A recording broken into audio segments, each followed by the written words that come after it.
Welcome back to The Wire. It's now time for Shot Clock. We have 3 questions on deck. Matthew, you ready to get started? Talking 2 Metroplex teams in the big fight. You bet I am. All right, John, get us started with question number 1. All right, guys, talking NBA playoffs here.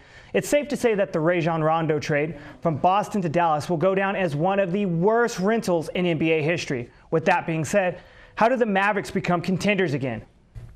Becoming a contender, that's definitely something that takes a whole lot of work. In the West especially. In the West, it's so tough. You got to have the right players in place and the right coach. I think they got the right players. I think they had some bad luck with Parsons getting hurt. I think they needed a little bit more Monte Ellis late in some of those games. I mean, he is their premier player, and you got to put some of the weight on his back when it comes down to it. Dirk Nowitzki can no longer take on that much pressure in the playoffs. He's a role player now, and he had 34 points. What more can you ask for him in Game 3? I think it's on Rick Carlisle right now. I think you got the right players, find how to win games, and if he's not the answer, maybe a new coach needs to take over the Mavericks. Interesting. I like that take. Maybe asking for a new coach.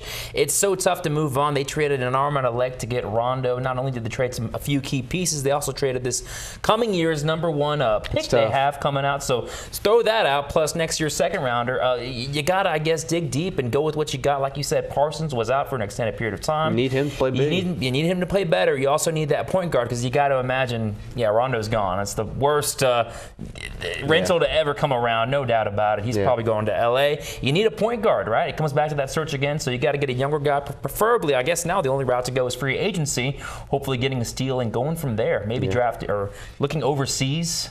It's not a bad option. But, I mean, they got the players in place for the most part. Maybe just 1 or 2 more guys. And, a few more kinks, yeah. Okay, next question. Sources say the Texas Rangers are close to a trade that would bring Angels outfielder Josh Hamilton back to Texas.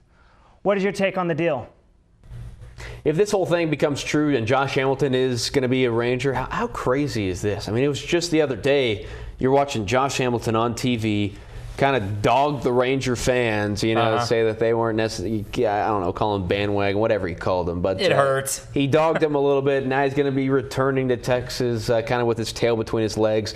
Josh not playing the best baseball lately. The Rangers not playing the best baseball lately. I don't think Josh is going to bring immediate help to Texas in 2015. Maybe 2016, kind of get some of these kinks out and things like that. But let's face it, the Rangers aren't having any success right now anyways. But Hamilton, I mean, doesn't really hurt. I'd bring him in and see what he can do. Absolutely. Their outfielding is atrocious right now in terms of batting. It can't hurt to bring a guy that's known to hit well in that ballpark. But it was funny, when we were talking about it on the desk, me and Jay Hendricks, he said we both agreed that it reminded us from a scene from Moneyball. Yeah. When Bean talks to Justice and says, the Yankees are paying you this much for you not to play with them. And that's potentially what will happen in the lining of the contracts. They'll be paying him a majority of that contract left, Hamilton, for him not even to be playing in the City of Angels anymore. How crazy is that? It's nuts. If all goes well, they're saying also that the Texans or the Texas Rangers wouldn't be paying any of it. Yeah.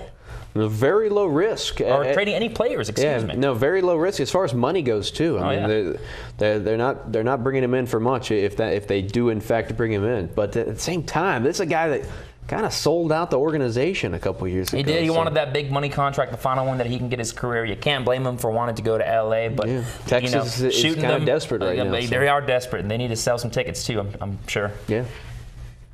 And last question, quite simply. Who's your pick to win Saturday night's mega fight with Mayweather and Pacquiao? John, I'm still unsure about this pick. Right. I'm still for 6 years we've been unsure about it. Yeah, you got Pacquiao with nothing to lose. He's coming in. And then you got Mayweather with a 47-0 record. The guy wants to go down as the greatest boxer. I'm going to take Mayweather. I think the guy has put so much time and effort into this fight. It's unbelievable. He's gone back to the basics. He's chopping wood out in front of his house. I mean, the guy wants to win bad. And another thing that's interesting, he's 47-0, right? Rocky Marciano, he's got the best undefeated record of all time in boxing, 49-0. If Mayweather wins this fight, he'll need to win what? One more to be 49-0. He'd be 48-0 after this fight.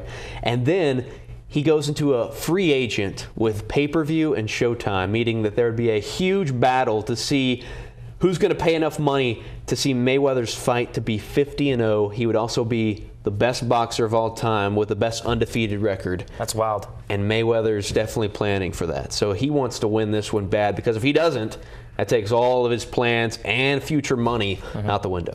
That's a great storyline. Another great storyline is redemption. You got the guy that talks the talk, walks the walk, 47, 48, or whatever you want to call it. Yeah, Mayweather, undoubtedly. You cannot outbox the guy. He is technically the best boxer to ever put on gloves. But you know what? I smell an upset. Taking the underdog? I smell an upset. I'm taking the underdog. Manny Pacquiao wants to prove everyone wrong. We've been waiting for 5-6 years, and there's been rumors saying, oh, Mayweather has been dodging him this long. He can no longer do it. This is where the money is. Both sides are getting paid. Yeah. Pacquiao, the only way he's going to win, he's got to knock him out. He's got to outfight him. Because he can't outbox him, but he can outfight him. Man. And Pacquiao packs a punch, especially when motivated. He's been licking his chops for years. Yeah, absolutely. Over half a decade. Tickets sold out at the arena in 60 seconds. Hopefully the fight lasts longer than that, because it's going to be expensive to either be there or watch it on pay-per-view. And so it's one for the ages. Hopefully it goes to the distance. end. Yeah.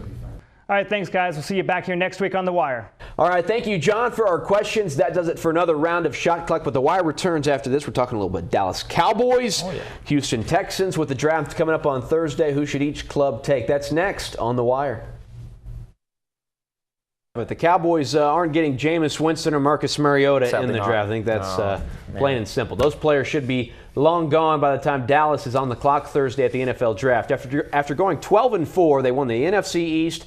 They reached the divisional round of the playoffs. The Cowboys ended up with the 27th overall pick. So who will they draft? Well, the Cowboys, are in a tough spot here with a lot of the top players off the board. If he's still there, you got to go with Todd Gurley. He's exactly what the Cowboys need in a running back. He's already faced NFL-type defenses, having played in the SEC. His knee is healthy again, and he's going to make an immediate impact. If Gurley is gone, you got to shift to defense. Dallas is ranked fourth to last in sacks last season. Former Texas Longhorn defensive tackle Malcolm Brown. He's athletic enough to play the 3 technique in Dallas's defensive scheme, considered one of the top defensive tackles in the class. How about cornerback Marcus Peters out of Washington? He's got top 15 talent, but character concerns could potentially drop him to number 27.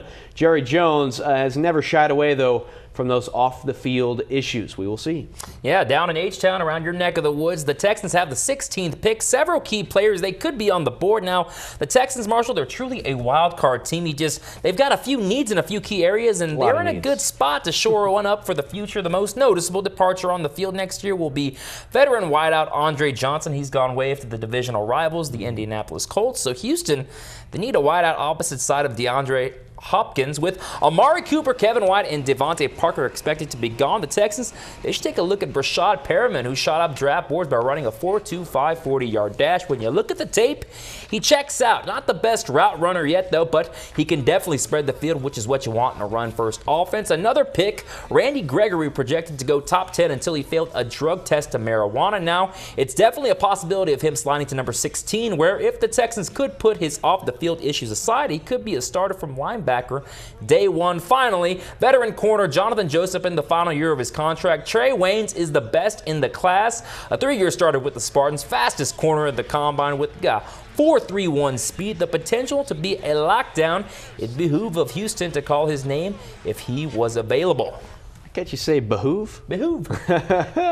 Coming up next on The Wire, time for some highlights of the week. You're watching CBS 7, your eye on West Texas sports. Don't go anywhere.